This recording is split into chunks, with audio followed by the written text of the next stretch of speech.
NATO मुल्क कह रहे हैं कि हम 100 लड़ाकू विमान तैनात कर रहे हैं, लेकिन इससे ज्यादा वो कुछ नहीं कह रहे हैं। सवाल उठ रहा है कि इन सब के बीच यूक्रेन एक छोटे ताकत और सामने है रूस की वो ताकत जिसका मुकाबला करना विश्व के बड़े मुल्कों के लिए मुश्किल है। यूक्रेन किस तरह की तबाही का सामना इस वक्त कर रहा है, आप अंदाजा लगा सकते हैं। तस्वीरें जो आ रही हैं यूक्रेन से वो बता रही हैं कि वहां पर महिलाओं, बच्चों, लोग किस तरह से भागने की कोशिश कर रहे हैं।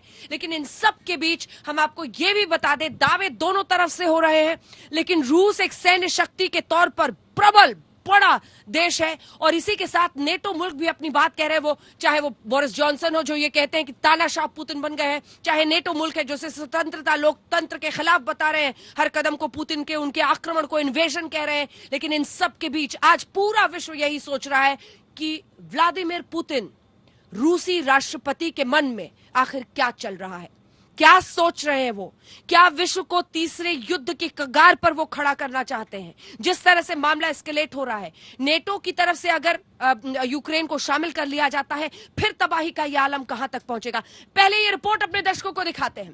इस रिपोर्ट के जरिए समझिए कि आखिर व्लादिमीर पुतिन के मन में क्या चल रहा है और क्या हो सकता है विश्व पर उसका असर।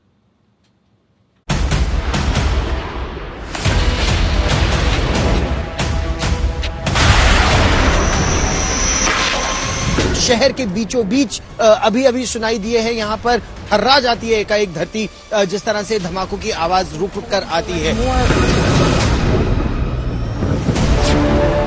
रूस और यूक्रेन के बीच चल रहा है भयंकर युद्ध।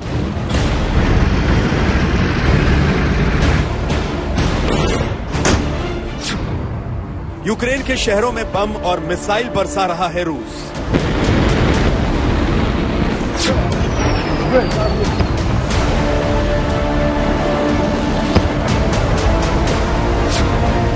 अलग अलग दिशाओं से यूक्रेन में घुस रही है रूस की सेना।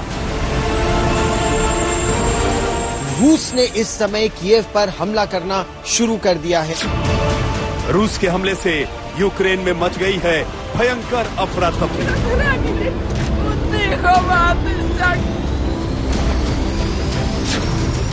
एक के बाद एक धमाकों से दहल उठी है यूक्रेन की राजधानी कीव।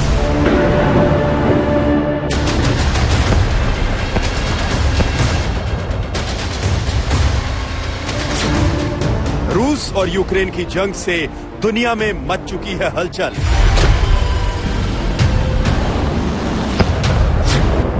न पुतिन मानने को तैयार, न जेलेंस्की झुकने को तैयार है।